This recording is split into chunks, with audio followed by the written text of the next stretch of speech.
inside the main house of the Kingston Manor. The sound of a fight brewing in the yard reached the grand hall, and Lance Kingston's expression instantly soured.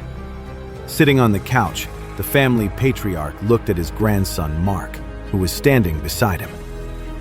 "What's going on?" Lance asked. "What kind of trouble have you brought to our doorstep?" Mark quickly forced a smile. "Easy, Grandpa. Don't get worked up. It's just Lucas Gray, the guy Keller and Associates warned us about. He's nothing, just an outcast who got kicked out of his family. The heir, Jace Monroe, has hated his guts for years and is dying to get rid of him. I'm just doing Keller and Associates a little favor." He puffed out his chest. "I lured him here on purpose. Everything's already arranged. The second he set foot on our property, I guaranteed he wasn't walking out of here alive." Lance frowned. "You're going to kill him? What about the rest of Keller and Associates? Where do they stand on this?" Mark said, "I already got the green light from Jace Monroe himself. He gave me the go-ahead to kill Lucas Gray, so there won't be a problem. On top of that, he promised that if we take care of Lucas, he'll help us handle the other players at Keller and Associates. He even said he'd back our family in the future." Only then did Lance's expression soften. He nodded slowly, but his tone was still sharp. "As long as you've cleared this, I'm fine with it. But remember, if you're going to do this, make it clean. No loose ends. Make damn sure he doesn't get away and come back to haunt us." "Yes, Grandpa." Mark nodded, then turned and headed for the front yard. Now that Lucas Gray is here, he thought, there's no way he's leaving. This will be over in a second. But the moment Mark stepped outside and saw the scene in the yard, his confident smile froze on his face. These weren't just average security guards. They were elite bodyguards the Kingstons had flown in from all over, hired specifically to trap and kill Lucas. Kobe, his ace in the hole, was standing right behind him. This was not how it was supposed to go.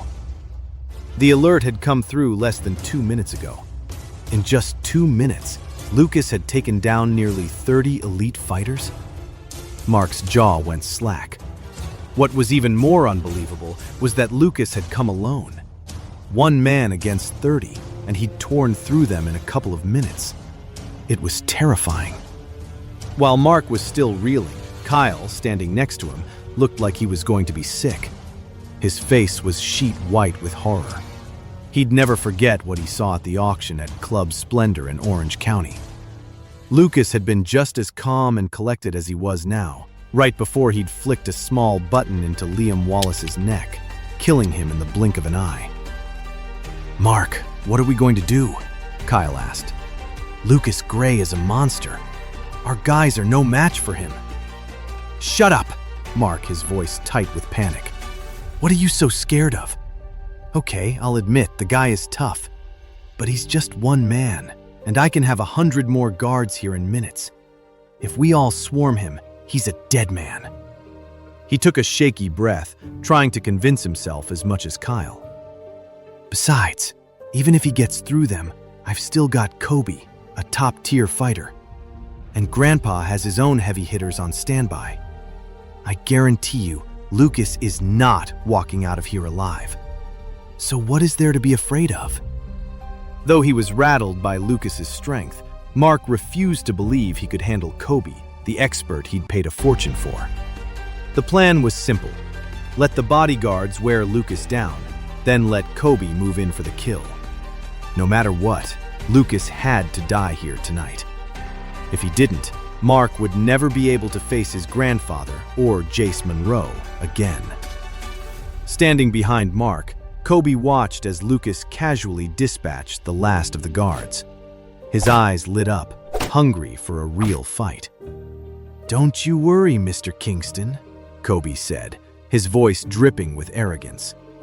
"He's no match for me. Just give the word, and I'll take him down." Hearing Mark's bravado and Kobe's confidence, Kyle managed to calm down a little. "That's right," he thought. "These are just bodyguards. The real heavy hitters, guys like Kobe, haven't even stepped in yet. What am I so worried about? At that moment, Lucas didn't even flinch as the last few bodyguards charged him. To him, they were just amateurs. It took almost no effort to deal with them.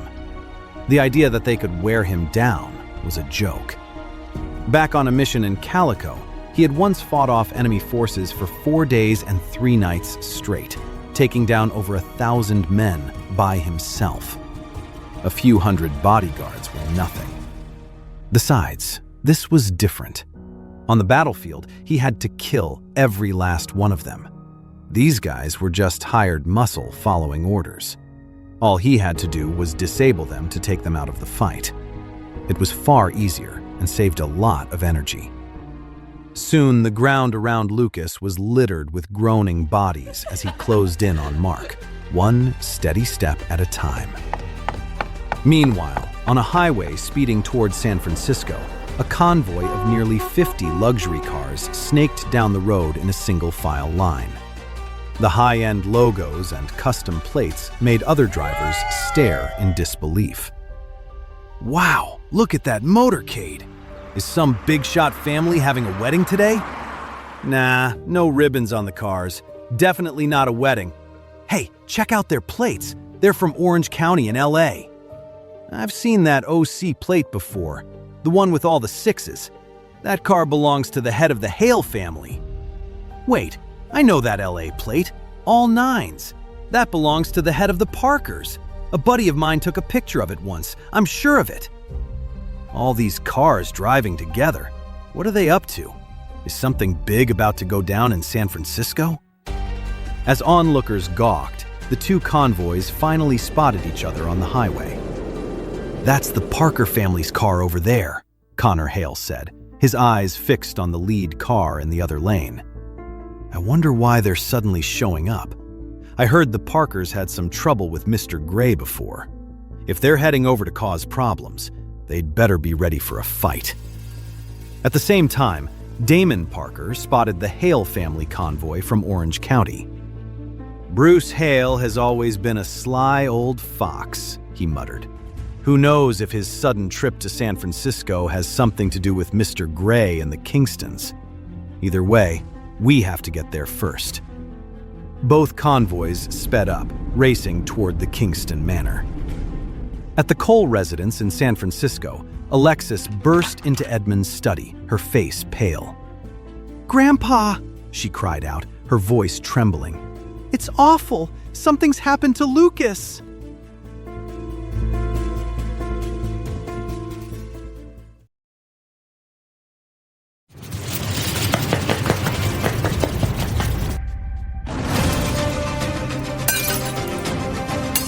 Edmund choked, spitting tea across the table. He slammed his cup down, wiped his dripping chin, and scowled. "Alexis, you're not a child anymore. Why must you always be so impulsive?" Just as he finished scolding her, the rest of her words hit him. He stared at her, stunned. "Wait, what was that? Did you say something happened to Lucas?" Alexis nodded frantically, her voice strained with anxiety. "Yes, I just saw it online. This whole thing with Lucas has completely blown up. Everyone's saying he killed his mother-in-law, and they're crucifying him for it. I sent someone to ask around right away and found out he didn't kill her. Mark Kingston took her. Now Lucas has stormed the Kingston Manor to get revenge, and they're fighting as we speak." "What?" Edmund shot to his feet, his face pale with shock. "What's happening? Why would the Kingstons kidnap Lucas's mother-in-law, let alone kill her? Besides, Lucas doesn't strike me as the reckless type. Why would he go after the Kingstons alone? They're one of the most powerful families in the state, with an army of bodyguards. What could he possibly hope to do by charging in there by himself?" Alexis pleaded. "Grandpa, we can figure out the why later. We need to get to the Kingston Manor now. He went there alone. He's completely outnumbered." Edmund's head snapped in a nod. "You're right. I'm going to the Kingstons now. I'll make them stand down." "I'm going with you," Alexis said, hurrying to keep up with her grandfather. Both of them were frantic with worry. Ever since Lucas had saved his life, Edmund had been looking for a way to repay the debt. And even though he thought Lucas was being dangerously reckless, he couldn't just stand by and do nothing while the man who'd saved him walked into a trap. Alexis felt the same way. It wasn't just that Lucas had saved her grandfather, she was also intrigued by him. The moment she heard he was in trouble, a knot of panic had formed in her stomach, and she'd run straight to her grandfather. The thing was, neither of them knew much about Lucas's real identity or background. Back in LA, when they were desperately searching for Edmund's savior, they'd only done a surface-level check after finding him. All they knew was that he was the former son-in-law of the Carter family. Edmund hadn't ordered a deeper investigation. He was looking into the man out of gratitude, not a desire to dig up dirt or invade his privacy. As a result, they had no idea what Lucas was truly capable of. All they heard was that he'd charged into the Kingston Manor alone, so they rushed to help without a second thought. It spoke volumes about their character. To save Lucas, they were willing to go head-to-head with the Kingstons, another one of San Francisco's most powerful families. Meanwhile, word of the incident was already spreading like wildfire through San Francisco's elite circles. The Kingstons were a top-tier family, after all, and the news that some young guy had stormed their estate was shocking. No matter how it ended, it was bound to be entertaining. Of course, nobody thought this kid actually stood a chance against the Kingstons. It was painfully obvious who would come out on top in a fight between a single person and one of the city's most formidable families. But what really had people talking was another rumor making the rounds. The heads of several major families from Orange County and LA were all rushing to San Francisco, and their destination was supposedly the Kingston estate. Everyone wondered if the two events were connected. Curiosity getting the better of them, the top families in San Francisco decided they wanted a front-row seat. They all sent their own people to the Kingston Manor to see how things would play out. There was a buzz in the air, a feeling that something big was about to go down. While the city buzzed with speculation, Lucas had already dispatched the foolish bodyguards who'd tried to stop him. He was now striding toward the main villa. Seeing the closed villa door, Lucas moved like a flash of lightning. He crossed the 30 feet to the entrance in a blur and sent the heavy door flying open with a single, powerful kick. "What the?" Mark and Kyle, who had been hiding behind the door to watch the fight, yelped in terror. If Kobe hadn't reacted in a split second, yanking them back by their collars, the door would have smashed them square in the face. They couldn't believe their eyes. One moment, Lucas was a good 30 feet away. The next, he was standing right in the doorway. Mark was seething.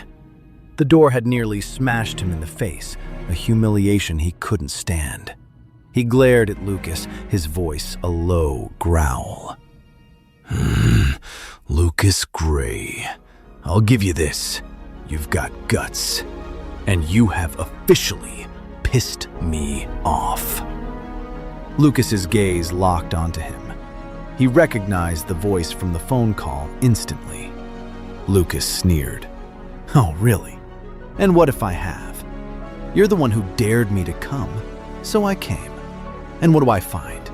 You, hiding behind a door like a little coward. Pathetic." "You!" Mark's face went beet red, enraged by the taunt. As the heir to the Kingston dynasty, he was used to a lifetime of people fawning over him. No one had ever dared call him a coward. What infuriated him most was that he couldn't deny it. He had been hiding behind the door, peeking at the fight. The truth of it was galling.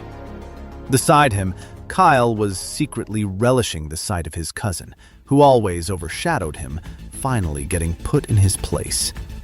But the satisfaction was fleeting. A cold dread was creeping up his spine as he watched Lucas. After taking out more than 100 of the Kingston's best guards, Lucas didn't have a single scratch on him. He wasn't even out of breath. And then there was his speed. He had just crossed 30 feet in the blink of an eye. That terrifying quickness sent a fresh wave of fear through Kyle. He realized that if it weren't for the door, he wouldn't have had time to even flinch before Lucas could have been on him, snapping his neck. Kyle was petrified. He scrambled backward, desperate to put as much distance as possible between himself and this terrifying man. Mark, however, was blinded by rage. He glared at Lucas. "Punk, don't forget where you are. This is Kingston turf. If I want you dead, you die." He spun on Kobe, who stood beside him, and barked, "Kobe, kill him. Now. I want that insolent tongue of his silenced forever." Kobe nodded. With a crack of his knuckles, he lunged toward Lucas.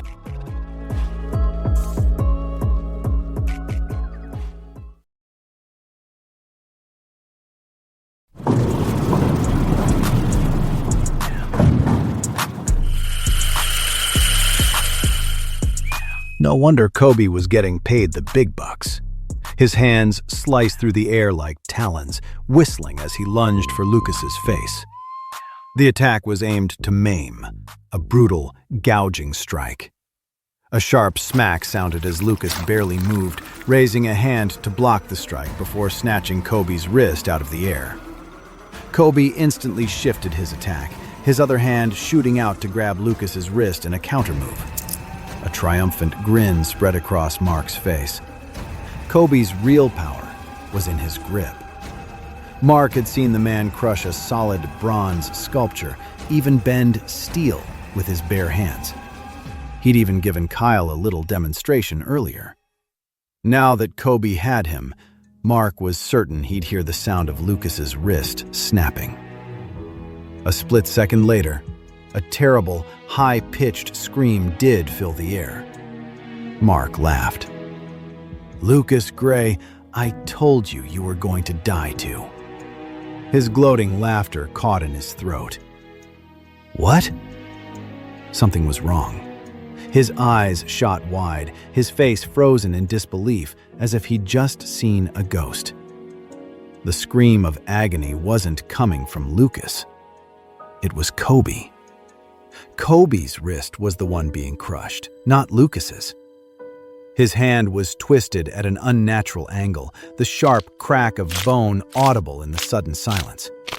His normally smug face was a mask of pure agony, veins bulging on his temples as giant beads of sweat dripped down his contorted features.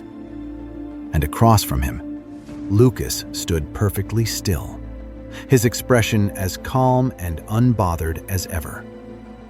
"This is impossible," Mark stammered, his gaze trembling as he tried to process the scene.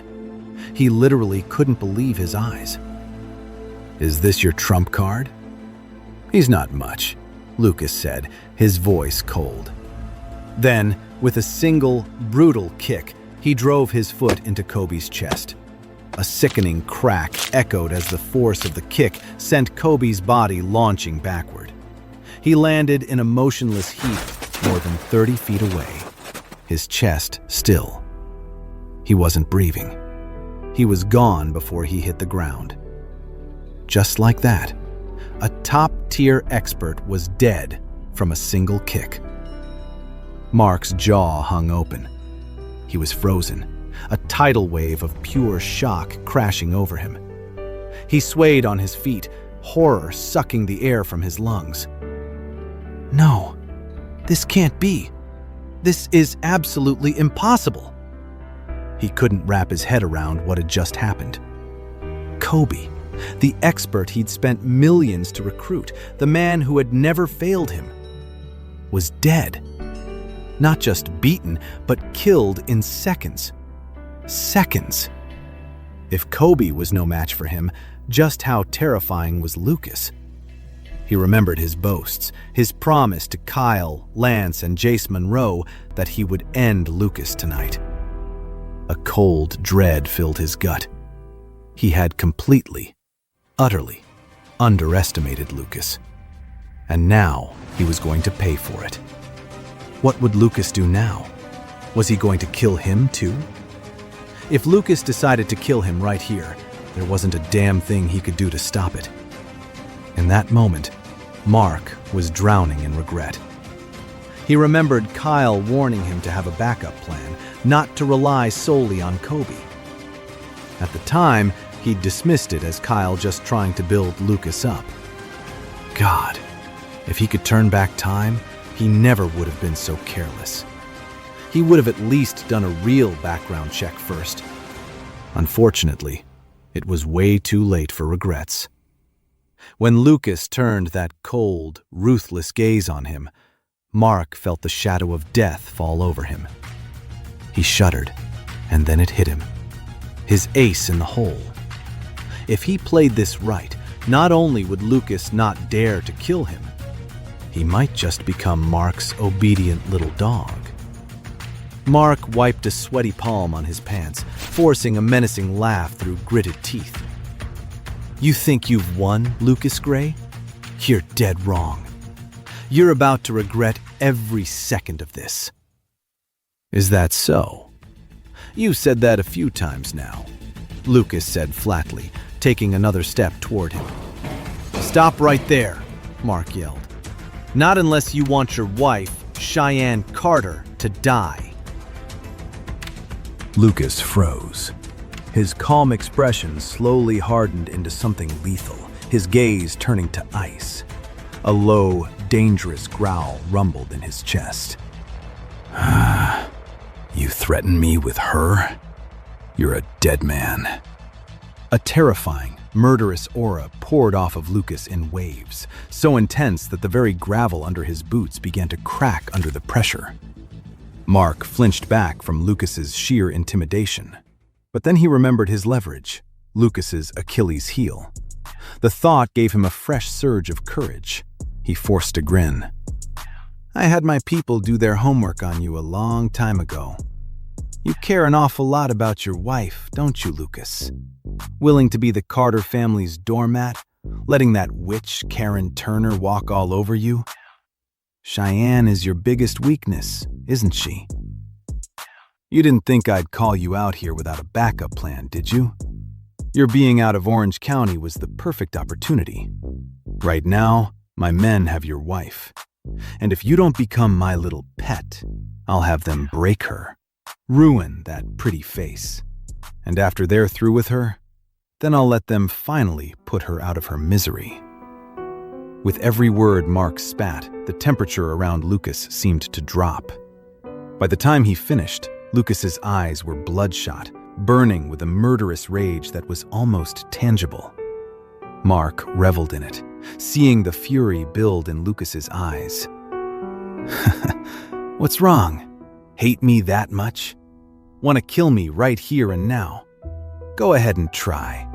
But you can't, can you? Because if you lay a single finger on me, I guarantee your precious wife will experience a living hell. He threw his head back and laughed, a loud, arrogant bray of a sound. So what if he's a good fighter, Mark thought, giddy with power. I've got him by his biggest weakness. He won't dare touch me. He's so furious he can barely speak, but he can't do a damn thing about it. But then Lucas smirked. It wasn't a friendly expression. He was looking at Mark like he was the dumbest man on the planet. And you really think your men were able to get their hands on my wife? He asked.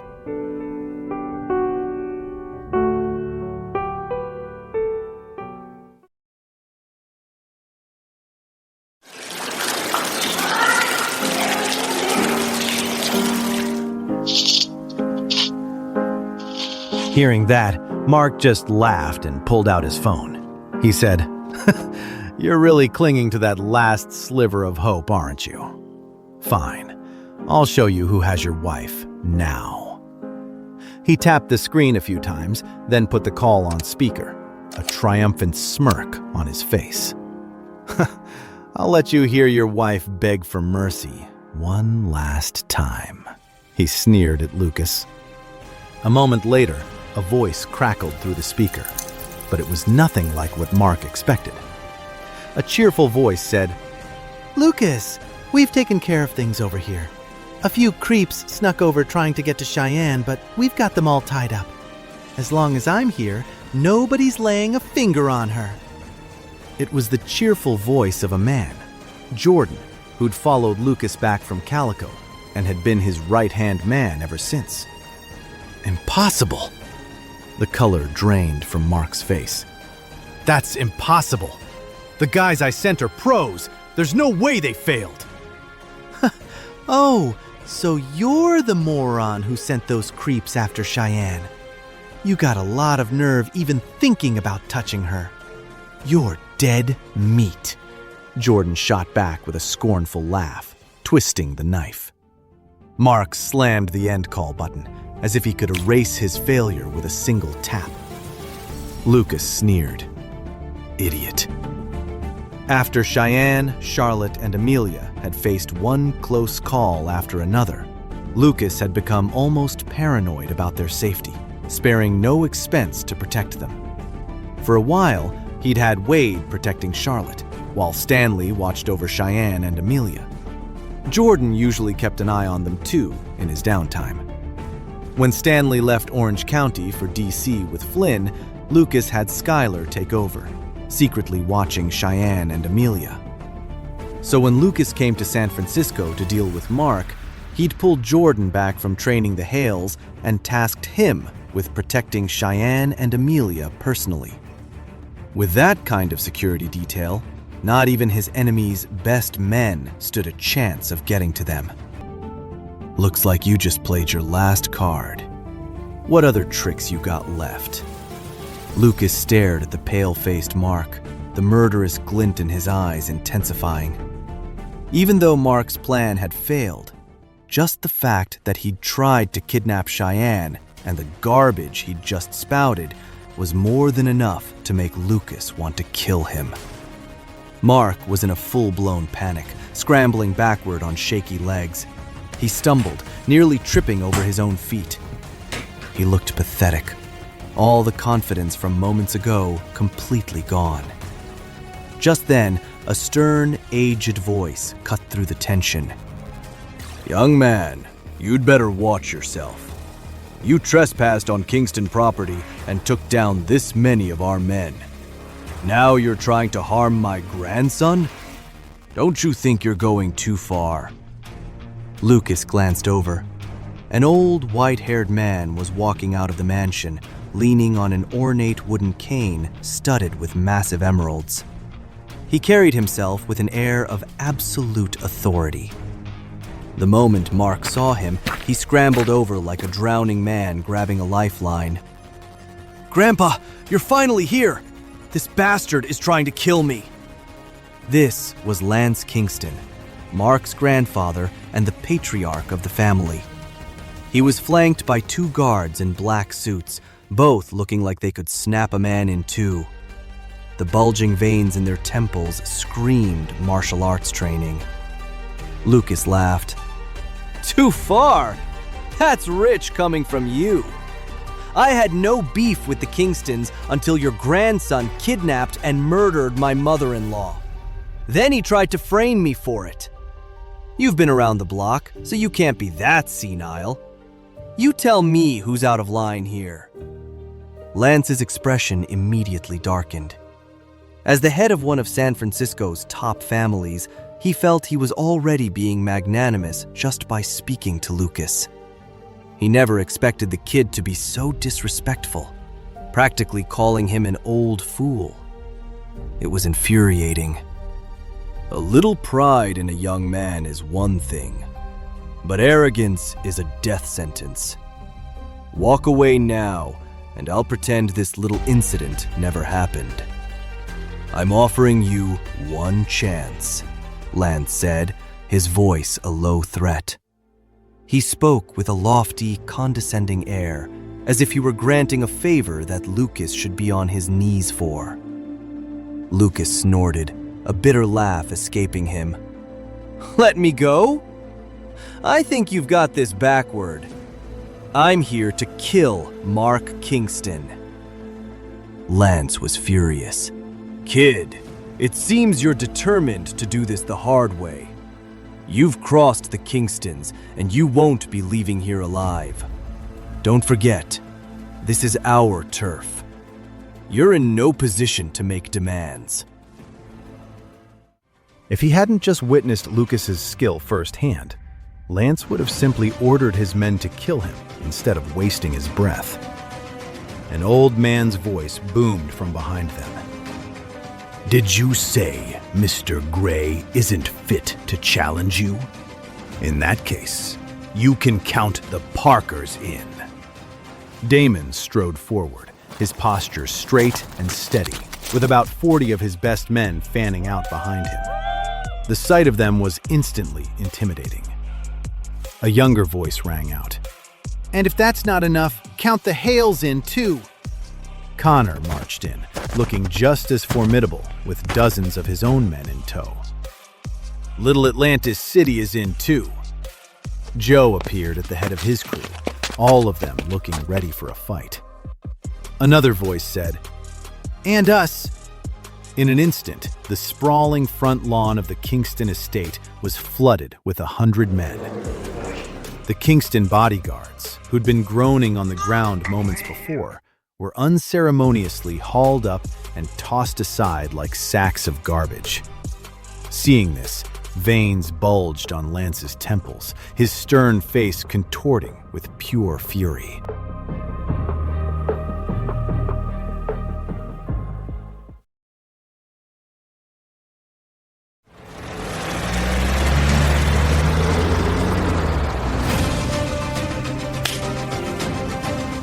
Lance had never been so humiliated in his life.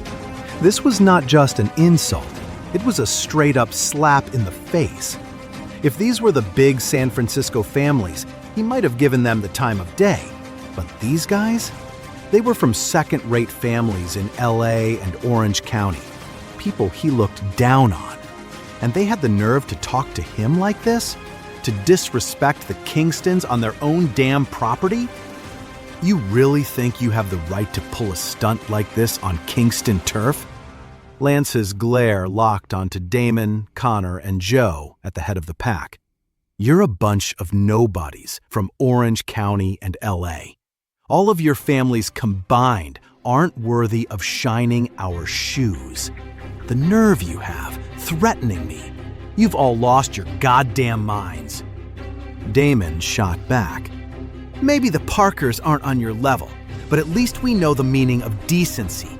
The Kingstons started this. Are you really going to stand there and deny a man justice? Connor took a steadying breath, his voice low but firm. He's right. If Mark Kingston hadn't kidnapped and killed Mr. Gray's mother-in-law, none of us would be here. The Kingstons are in the wrong. We came to back up Mr. Gray, and that has nothing to do with whose family is more powerful. Joe stepped forward, his voice ringing with conviction. You're right, Mr. Kingston. I'm a nobody. But even a nobody knows about loyalty, about right and wrong. If you have any conscience at all, you'll hand over Mark Kingston. A man in the crowd shouted, Yeah, hand over Mark Kingston and make him answer for what he did to Karen Turner. Another voice called out, That's right. Mark Kingston messed with someone from Orange County. You think we're just going to stand by and watch? Suddenly, the air was thick with their demands, all aimed at Lance. The men they'd brought with them picked up the cry, their voices merging into a single, powerful chant. Hand over Mark Kingston! Hand over Mark Kingston! Hand over Mark Kingston! Hand over Mark Kingston! The unified chanting made Lance's face burn with rage. How dare these bottom feeders show up on his property, making demands and trying to force his hand? The audacity was staggering. Shut up, he roared. Do you have any idea what the Kingstons will do to your families for this? we'll wipe you off the map." Damon, Connor, and Joe exchanged a look of grim resolve. "If we were scared," they answered in unison, "we wouldn't be here." They had weighed this exact risk before ever leaving for San Francisco. They knew the Kingstons could retaliate, that their families could pay the price. But they had made their choice, and they were ready to stand by it, conscience clear. Lance's face was a mask of fury. "It seems the Kingstons have been quiet for too long. Every 2-bit player from here to LA thinks they can come to my home and make demands. Fine, I'll remind all of you what happens when you cross us." With a flick of his wrist, Lance gave the signal.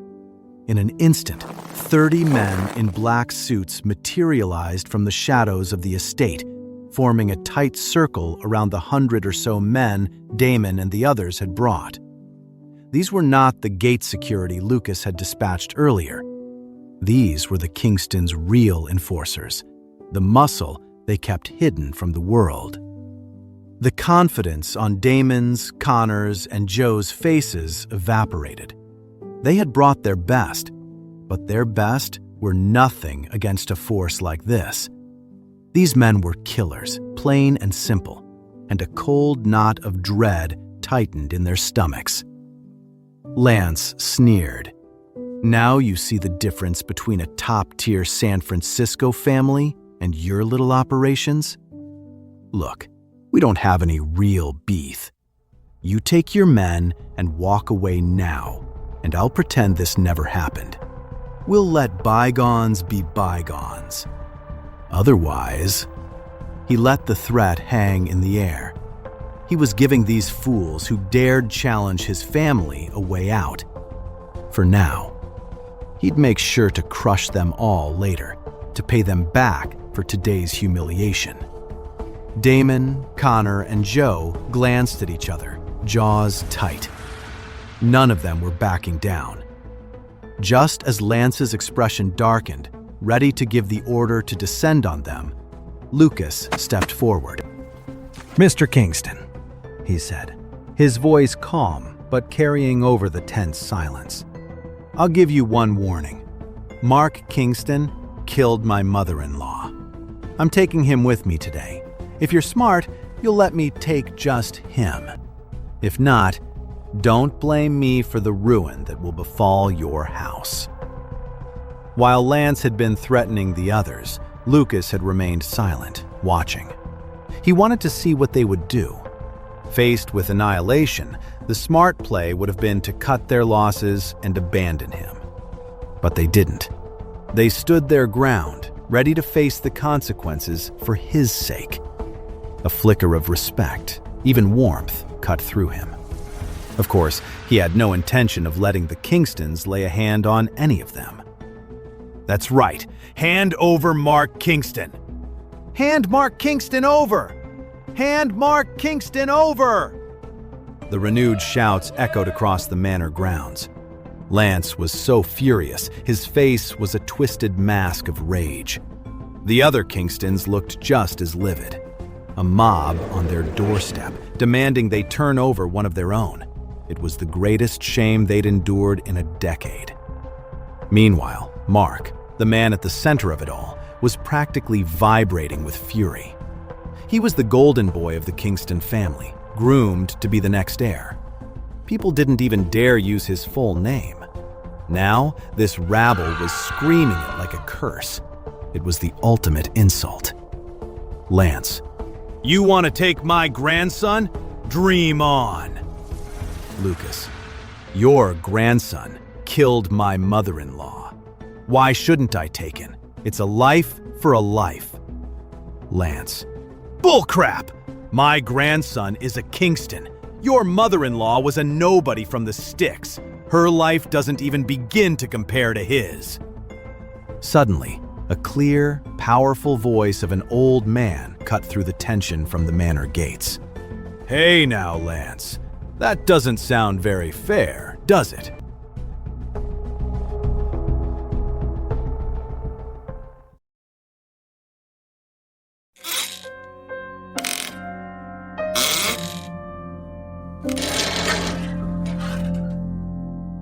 fight if you want to."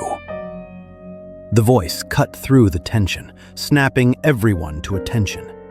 All eyes whipped toward the entrance. Standing at the entrance to the Kingston Manor was an older man, also in his 70s, but with a straight, strong back that defied his age. He walked in slowly, a beautiful young woman in her 20s at his side.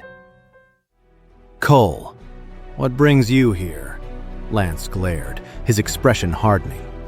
The newcomer was Edmund Cole, one of the biggest names in San Francisco. And the young woman was, of course, his granddaughter, Alexis. While the Kingstons and the Krogers were both considered top families in San Francisco, the Kingstons had always been a step behind. They'd only managed to hold their own against the Krogers thanks to a lifeline from Keller and Associates 2 years ago. Lance and Edmund had never seen eye to eye. You could cut the tension with a knife whenever they were in the same room. So for Edmund to show up at the Kingston estate and call Lance out, well, that was more than enough to infuriate him. Before Edmund could answer, Alexis was already smiling at Lucas.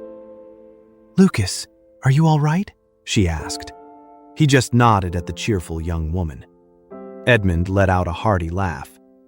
"Lucas, why didn't you tell me you were in San Francisco? If my granddaughter hadn't said something, I would have been completely in the dark."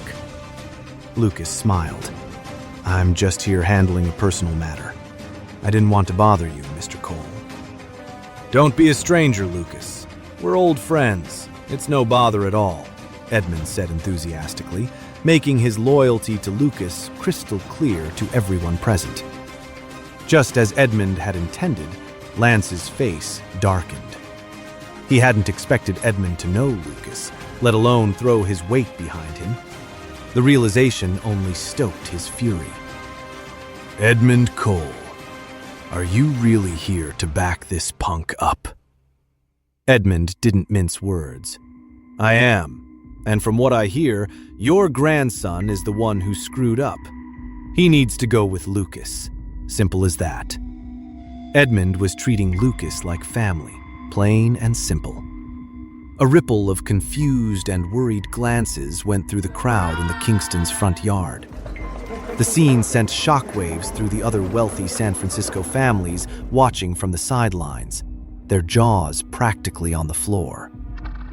Lucas looked to be about 27 or 28, dressed in clothes that clearly weren't designer.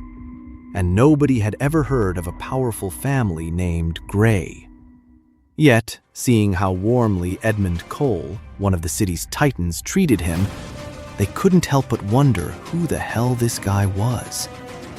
Besides, Lucas had already stormed the Kingston estate and tossed their bodyguards around like rag dolls. No matter how you sliced it, there was no way the Kingstons were going to let that slide. But now, you had Connor from one of Orange County's 4 major families, Damon Parker, the most powerful man in LA, and other heavy hitters from OC, all of them racing to San Francisco to back Lucas, even if it meant going up against the Kingstons. And now Edmund Cole had stepped up to publicly back him too. Things were suddenly a lot more complicated. If it were just a few small-time families, the Kingstons wouldn't have given them a second thought. They could have crushed them whenever they pleased. But the Krogers' involvement seriously rattled Lance. If the Kingstons could have handled them on their own, they wouldn't have been losing a turf war for years.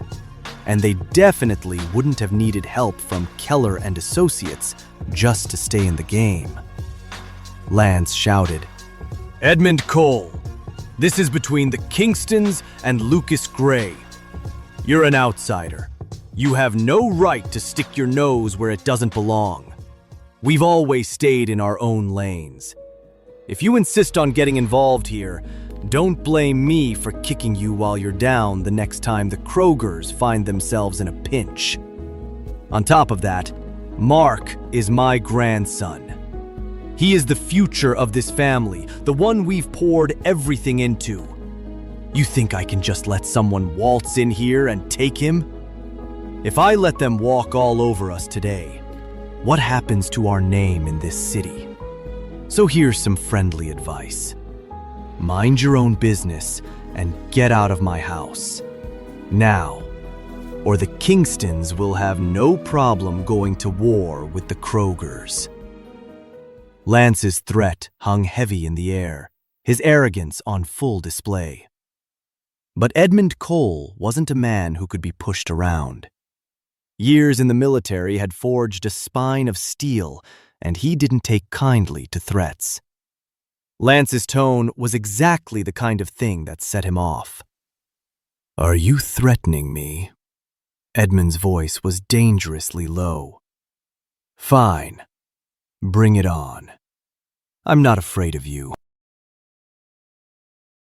He was just as fired up as Lance, refusing to back down an inch. The cold response left Lance stunned. But that wasn't all. He pulled out his phone and made a call, his voice booming for everyone to hear. "Get ready. We could go to war with the Kingstons at any moment. I want you to dig up every piece of dirt you can find on them. I want them buried." The color drained from Lance's face. He never thought Edmund would actually call his bluff, let alone fire the first shot by ordering his people to dig up enough dirt to destroy them. He's out of his mind, Lance thought. Lance was shaking with rage. He wondered if Edmund was an idiot.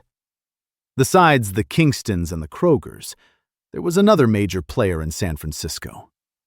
The Walkers, a rival to them both. If the Krogers and the Kingstons went to war, the conflict would be devastating. And no matter who won, the Walkers would be there to pick up the pieces and come out on top.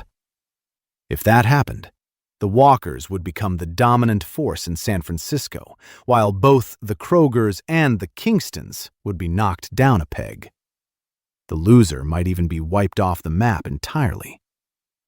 Lance wondered if that old fool had really not thought this through. Was some kid like Lucas Gray really worth all this? Lance just couldn't wrap his head around it.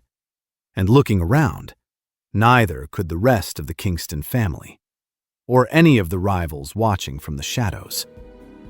They were all in total shock.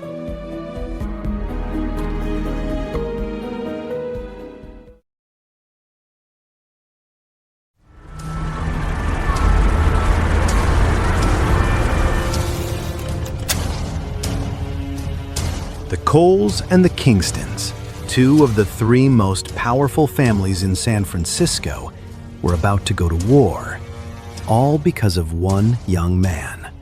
If word of this got out, people would dismiss it as a wild rumor. It was just that unbelievable. But everyone here had heard it with their own ears. The Kingstons' front yard fell silent. Lance's face went from pale to flushed and back again.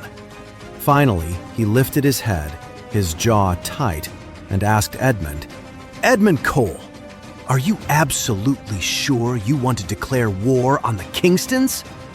Without missing a beat, Edmund shot back, "I don't want a war, but you're forcing my hand. Like I said, your grandson messed up, and he needs to face the music. Lucas has every right to be here. Your grandson murdered his mother-in-law. You're the one who threatened war first, so it's your call. But whatever you choose, I'll see it through to the end. No matter what, Lucas saved my life, and the Coles will stand with him." It finally clicked. Lance now understood why Edmund's support for Lucas was so absolute. The kid had saved his life. Lance was so furious, he looked like he was about to flip a table. He knew Edmund had always been a straight shooter, a man who lived by a rigid military code. He repaid every debt, kindness and injury alike. Since Lucas had saved his life, Edmund would never back down. In other words, if Lance refused to hand over Mark, the Coles would absolutely go to war with the Kingstons. It wasn't an empty threat. Lucas looked at Edmund, genuinely touched. Edmund always called him his savior, but Lucas felt like he'd only done the man a small favor. He was moved by Edmund's unyielding loyalty. In the end, Lucas could only say quietly, "Thank you, Mr. Cole." He'd never planned on using the Coles' power to settle this, and he certainly hadn't meant to drag them into it. But he would remember the loyalty they showed him today. If they ever needed him, he would be there in a heartbeat. Alexis smiled. "Don't worry, Lucas. With me and Grandpa on your side, the Kingstons won't lay a finger on you." She had a sweet smile on her face, as if the idea of their two families going to war was no big deal at all. With a faint smile, Lucas turned back to Lance. "Mr. Kingston, my terms haven't changed. I'm here for Mark Kingston. I hope you'll think this over carefully." Truthfully, when Lucas had barged into the Kingston estate alone, he'd been fully prepared to handle this himself. If the Kingstons refused to cooperate, he wouldn't have thought twice about wiping them out completely. But after Damon, Connor, Joe, Edmund, and Alexis had shown up, he'd started to reconsider. A group with this much collective power would attract speculation and prying eyes. Wiping out the Kingstons would be too high profile and would inevitably draw unwanted attention. For a number of reasons, Lucas didn't want that kind of spotlight on him right now. Lance was visibly hesitating. He only had two options. One, hand over his grandson, Mark, which would be a massive humiliation for the Kingstons. Two, protect his grandson and go to war with Lucas, the Coles, and the other families from Orange County and LA. The consequences would be unimaginable, and the cost to the Kingstons would be devastating. He didn't like either option. Seeing his grandfather waver, Mark started to panic. "Grandpa, you can't agree to this," he pleaded, his voice thin. "Don't fall for their trap. If the Kingstons really cave to the pressure and hand me over, what about our family's honor? Grandpa, they're just bluffing to scare us. If we actually fight, why would we be afraid of them? Even the Coles are barely a match for us, let alone those other families. If you agree to this, you're just bowing down to them." Mark was spiraling, terrified his grandfather would give in and hand him over. But Lance didn't say a word, and the rest of the Kingstons stood in a strange, telling silence. They knew that if it came to a war against the Coles and their allies, the odds weren't in their favor. Besides, Mark was the one who'd started all this. To them, handing him over seemed like the logical choice. Even in a family like this, most people were selfish. Their own interests came first. Growing more flustered, Mark couldn't stop himself from goading his grandfather. "Grandpa, why aren't you saying anything? Are you scared of Edmund Cole? Do you think you're not as good as him?" Lance flew into a rage. He raised his hand and slapped Mark hard across the face. "You little brat! You have some nerve! This is all your fault!" Didn't I warn you? Did you listen to a single word I said? Why would you kill that woman for no reason? If you hadn't done that, would the Kingstons be in this mess right now? Mark felt completely wronged. Keller and Associates had hired them to go after Lucas and Orion Global. Lance had known all about it. He'd also known Mark was planning to use Karen's death to frame and pressure Lucas. He couldn't understand why all the blame was suddenly on him. He was furious, completely blindsided. As he was scolding him, Lance shot Mark a quick wink, then continued his tirade. "You've really screwed up this time. As your grandfather, I can't just let this slide. Starting today, you're grounded and stripped of all your duties. You are not to set foot outside this house for 6 months. Do you hear me?" Lance's tone was harsh and demanding, but Mark was secretly thrilled. If his grandfather was just grounding him, it meant he wasn't going to be handed over to Lucas. He immediately played along, overjoyed. "Yes, Grandpa, I promise I'll stay home. I won't step 1 foot outside." Hearing this, Edmund's expression darkened. "Lance Kingston, so you've made your decision. You're going to protect your grandson. You're not handing him over, are you?"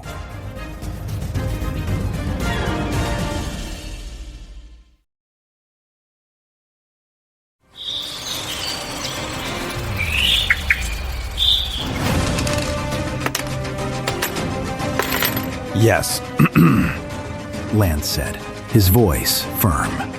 Sure, Mark was his most prized grandson, the one he'd poured the most guidance and resources into. But if his back was truly against the wall, Lance wouldn't hesitate to cut him loose. Just not like this. Not now. Mark was right. Handing him over would make him look scared of Edmund. The Kingstons would become a laughingstock. Their allies, the families who depended on them, would lose all respect and abandon them. The domino effect would be catastrophic, a reality Lance couldn't stomach. So, compared to that, going to war with the Coles and their allies was the better option. At least that gave him a 50-50 shot at turning things around. If things went south, the Kingstons could always call on Keller and Associates for help. He was sure they'd have their back, especially since this whole mess started because the Kingstons were helping them in the first place. The thought hardened his gaze. "We can give Lucas Gray $5 million to compensate for my grandson's unfortunate mistake. I think that's more than enough for the loss of some woman of no consequence. If it's not enough, I can offer more. I'll even have my grandson apologize." In his mind, a cool $5 million for a complete nobody was the height of generosity, a clear sign of the Kingstons' sincerity. Everyone knew you couldn't bring the dead back to life. No matter how big a scene Lucas made, it was pointless. Karen wasn't coming back. Starting a war between their families over nothing was just plain stupid. It was better for everyone if Lucas just took the money and walked away. But he was about to be sorely disappointed. Lucas wasn't interested in $5 million. He just scoffed. "Is that the best you can do? Throw some cash at me, a phony apology, and a half-assed promise to ground your grandson? I don't accept. Since you have no intention of being sincere, I'll handle this my own way." Then Lucas took a step toward Mark. Instantly, a man in black who'd been standing silently behind Lance, a nearly invisible shadow, stepped forward to shield Mark. Edmund's heart leaped into his throat. He grabbed Lucas's arm, his voice a harsh whisper. "Lucas, don't do anything reckless. The Kingstons have serious muscle. You're walking right into a trap." Alexis jumped in. "He's right, Lucas. Please listen to my grandpa. We won't let them hurt you." As one of the top families in San Francisco, the Coles knew exactly what the Kingstons were capable of. The scarred man in the black suit shielding Mark, for instance, was the Kingstons' top enforcer. He had serious skills, and the murderous glint in his eyes was enough to unnerve even Edmund. A guy like Lucas wouldn't last 30 seconds against him. On top of that, every Kingston bodyguard was now staring Lucas down. If he made a move, they'd swarm him in an instant, and he'd be in a world of hurt. Seeing Edmund stop Lucas, Lance couldn't hide the smug look on his face. Still don't know what's good for you, huh? That $5 million I offered is more money than most people see in 10 lifetimes. From what I hear, your mother-in-law was just a classless, nasty woman. Always treated you like dirt. So I'm guessing you're not exactly broken up over this. So, even if my grandson did kill her, you don't really need to play the avenging son-in-law. Besides, you're coming out way ahead on this deal I'm offering. He laughed. As for the apology, that's the easy part. Mark, apologize to Mr. Gray. Lance looked down on Lucas, assuming this was all an act for a mother-in-law he didn't even like. He figured Lucas was just trying to squeeze a bigger payout from him for Karen's death. A moment later, Mark mumbled, "I'm sorry, I didn't mean to hurt your mother-in-law." He was clearly just going through the motions. Like his grandfather, he figured this was all about the money. Lucas was furious, but also morbidly amused by their disgusting arrogance. He sneered. The Kingston brand of sincerity is really something else. In that case, how about I kill Mark Kingston right now and give you $5 million? We'll call it even. How does that sound? Looks like you want to do this the hard way. Lance's face darkened. Your mother-in-law was a nobody. How can you possibly compare her to my grandson? I'm only offering you $5 million as a courtesy to Mr. Cole. Don't push your luck.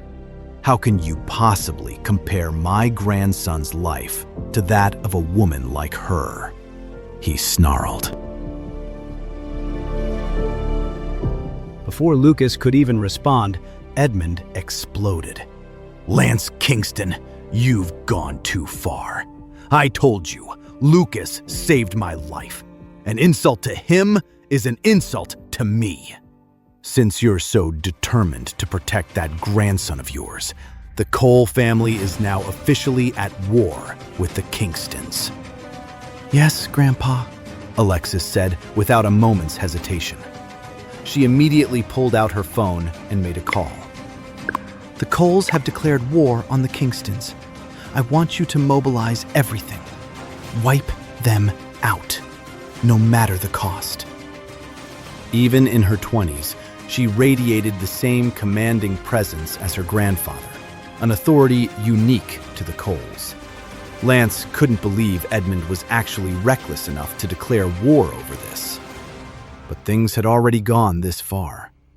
The moment he chose to protect his grandson, he'd been steeling himself for this. He gritted his teeth. Fine, bring it on. You really think the Kingstons are afraid of you? Then the Kingstons officially declare war on the Coles. Yes!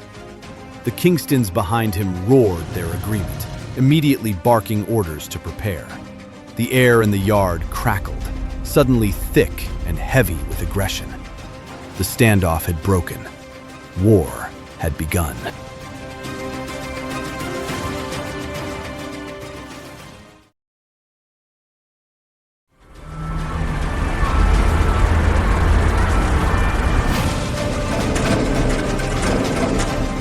No one saw this coming.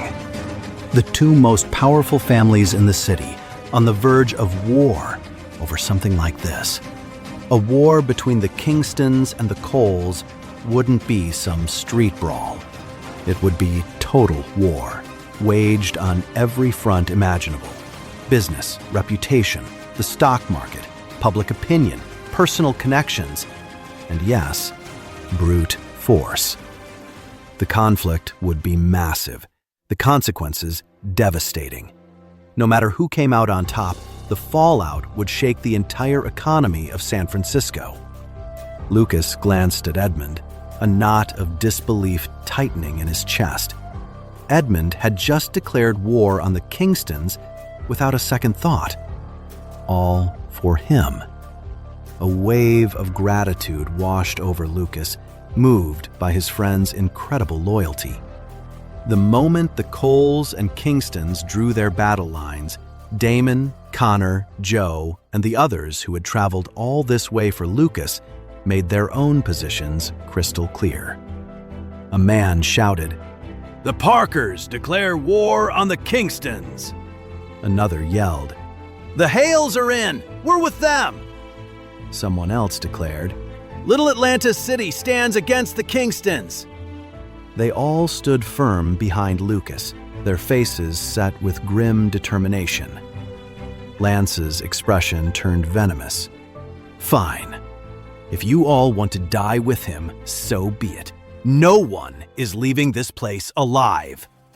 He roared at the 30 or so men in black suits surrounding them. "Get them, now!" The command was given, and the men in black swarmed in, weapons raised as they charged. Men shouted back and forth, "Go! Take them down! Hold them back!" On the other side, Damon, Connor, Joe, and Edmund had all brought their families' best men. There were about 150 of them in total. While they might not have been as skilled as the Kingstons' elite enforcers, at least they weren't outnumbered. Lucas watched the chaos erupt, a familiar warmth spreading through his chest. They were all here, fighting for him. Edmund grabbed Lucas's arm. "Watch out, Lucas. Their top fighter hasn't made a move yet. Be careful. This is Iron Wolf, my family's top bodyguard. He'll protect you."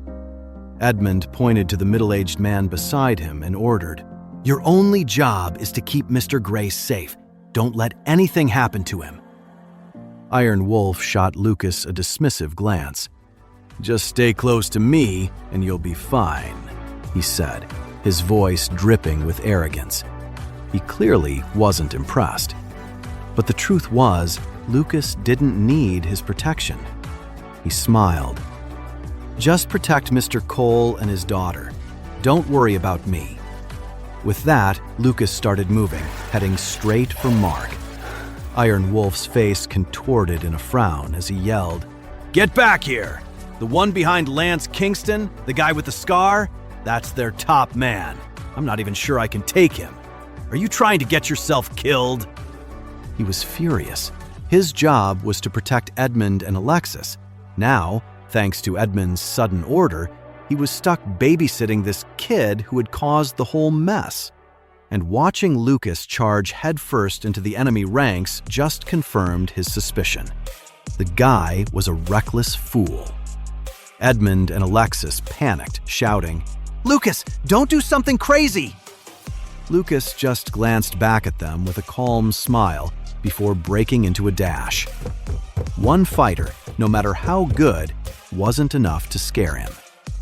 Lance's eyes narrowed as he saw Lucas break from the pack, making a beeline for his grandson, Mark. "You've got a death wish."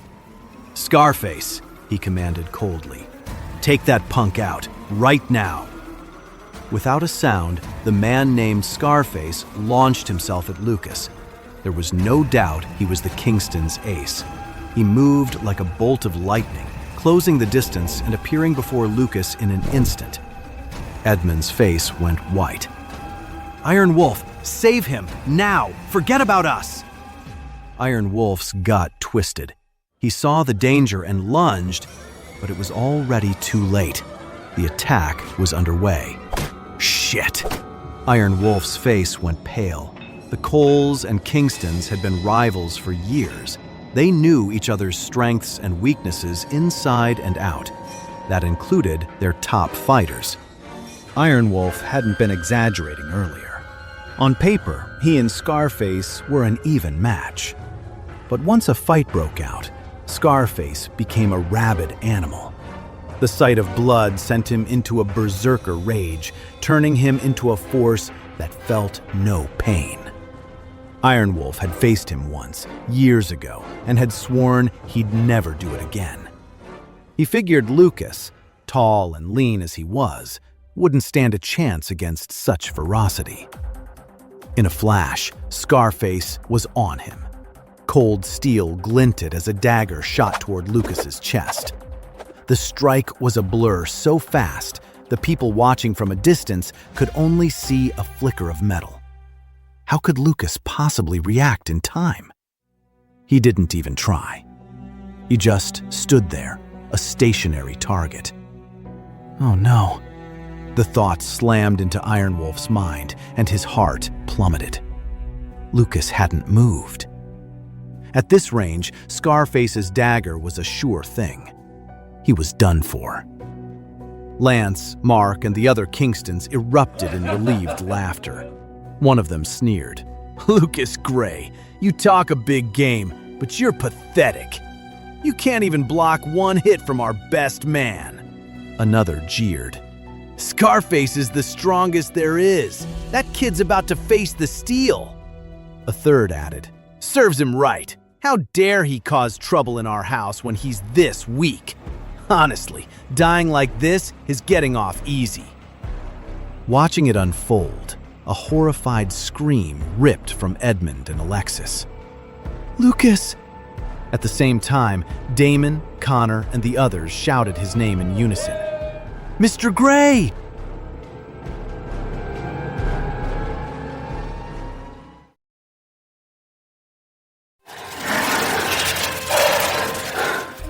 A wave of horror washed over the crowd.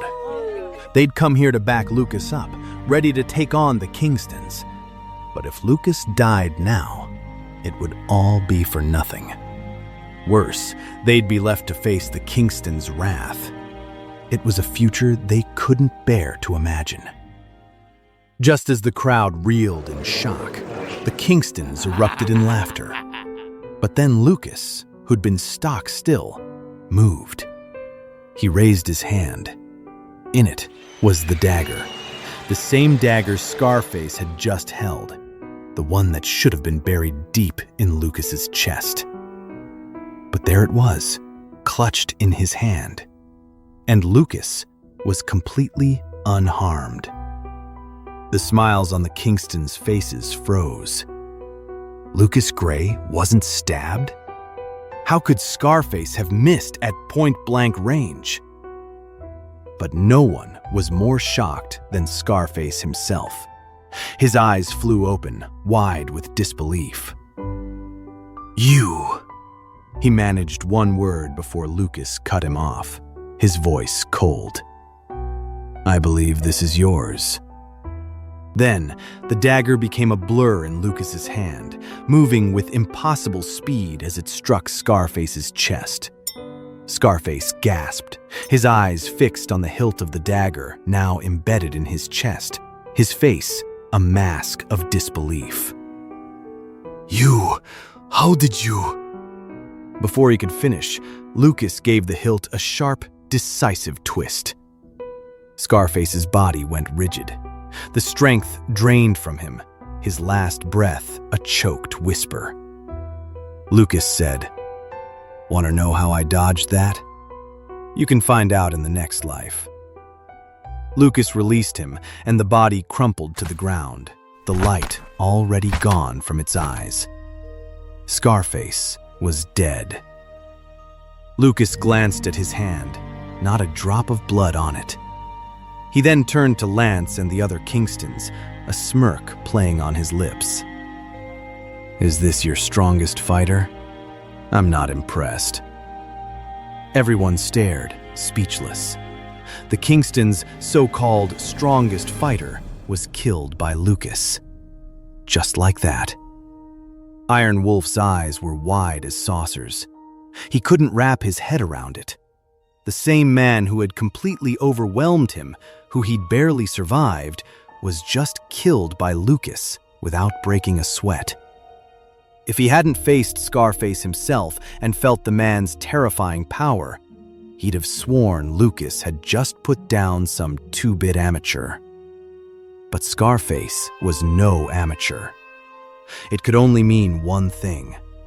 This young man, Lucas, was on another level entirely. Worlds beyond Scarface's, and by extension, worlds beyond his own. The color drained from the Kingstons' faces. Their champion, a man who had never known defeat, had been cut down so easily. They couldn't believe it. But Scarface's body lay at their feet, a grim testament to the truth. Seeing the outcome, a wave of pure joy and relief washed over Edmund, Alexis, Damon, and Connor. Pride followed close behind. Damon was the first to laugh. Weren't the Kingstons just running their mouths about how tough they are? Looks like their top fighter couldn't even take one hit from Mr. Gray. A minute ago, you were all screaming about taking Mr. Gray's life. Who's the one on the ground now? Connor added, a mocking smile on his face as he sneered at Lance and the others. Joe stared at Lucas in awe before turning on the Kingstons. That's right. Who's arrogant now? You Kingstons are nothing special. Even Edmund laughed, his voice dripping with contempt. Lance Kingston, you were just bragging about your family's unbeatable expert. Looks like he wasn't all that, was he? Or what? Are you saving your real ace for later? Because things have already gone this far. If you're still holding back, your grandson is as good as dead. Lance's face went white with fury. How could he possibly be holding back now? Edmund was just twisting the knife. Lance was seething. Just moments ago, Scarface had been an unstoppable force, a fighter beyond anything San Francisco had to offer. And now he was dead, defeated so easily he looked like a fool. Panic began to set in, mingling with his boiling rage. Scarface was his trump card. With him gone, the Kingstons were defenseless against Lucas. Lance gritted his teeth, glared at Lucas, and demanded, "Lucas Gray, what exactly do you want?" Lucas met his gaze, his voice flat. "I already told you. Your grandson killed my mother-in-law. Hand him over." In truth, the battle had turned. The Kingstons' best men were down, with only a dozen or so bodyguards still fighting. Under the combined pressure from Lucas and his allies, they wouldn't last much longer. Wiping out the entire Kingston family would be easy. But this had become a public spectacle. With a crowd watching from outside the manor, annihilating the family wasn't an option. Lucas was willing to let the Kingstons live for now. But Mark, the one who started it all, had to come with him. Hearing Lucas's demand, Lance felt the walls closing in. He'd never imagined Lucas could be this powerful. The moment Scarface fell, the tables had completely turned. Initially, Lance had been prepared to fight to the death to protect the family's honor. But with Scarface dead, the entire Kingston clan was at Lucas's mercy.